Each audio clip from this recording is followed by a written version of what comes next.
নমস্কার বন্ধুরা, সবাই কেমন আছো? আশা করি ভালো আছো। এখন চলে এসেছি স্টেশনে। আমরা যাচ্ছি দেশের বাড়ি।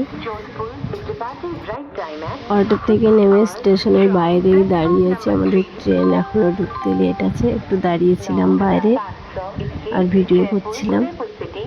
ট্রেনের টাইম ছিল 4:55, তাই একটু বাইরেই দাঁড়িয়েছিলাম। আর আমার ছেলে প্রথমবার দেশের বাড়ি যাচ্ছে, ওর নিজের বাড়িতে যাচ্ছে। ও শুধু বাইরে এদিকে ওদিকে তাকিয়ে তাকিয়ে দেখছিল। ও এর আগে কখনো স্টেশনে আসেনি বা এত লোকও দেখেনি। ও এইসব দেখে খুবই চমকাচ্ছিল, ভাবছিল এসব কি, শুধু ঘুরে ঘুরে বারবার করে দেখছিল।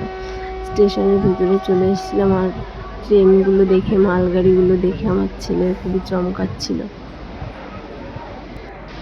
এদিকে ওদিকে শুধু তাকিয়ে তাকিয়ে দেখছে আর ভাবছে এইগুলো কি। 3 বছর 2 মাস পরে দেশের বাড়িতে যাচ্ছি। খুবই খুশি লাগছে, ভালো লাগছে। ট্রেনের টাইম হয়ে গেছে, মালগাড়িটা বেরোলে আমাদের ট্রেনটা ট্রেনে ঢুকবো। সেদিন ভিডিও আর করতে পারিনি, রাত হয়ে গেছিলো। পরের দিন দিনের বেলাও ভিডিও করতে পারিনি। ছেলে খুব জ্বালাতন করছিল, কান্না করছিল। যখন নামার আগে ভিডিওটা করেছিলাম ট্রেনের, ছেলে ঘুমোচ্ছিল। বেডিং সব গেটের সামনে নেওয়া হয়ে গেছে।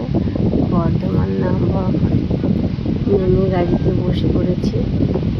এখন যাচ্ছি বাড়ির দিকে। প্রচুর গরম বলার মতো, এতটা গরম। হাওয়া দিচ্ছে গাড়ির ভিতরে।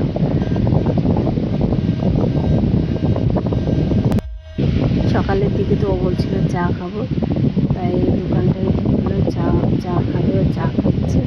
আর মেয়ে আর আমি দুটো পুরি নিয়েছিলাম আর বাড়ির জন্য মিষ্টি। বাড়িতে এসে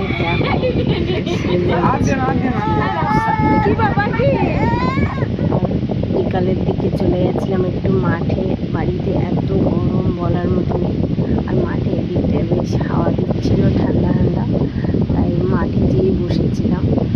আর ছেলেও গরম সহ্য করতে পারছিল না, গা দিয়ে দেখলাম লাল লাল হয়ে গেছে, তাই মাঠে চলে এসেছি। মাঠে এসে বেশ ভালোই লাগছে।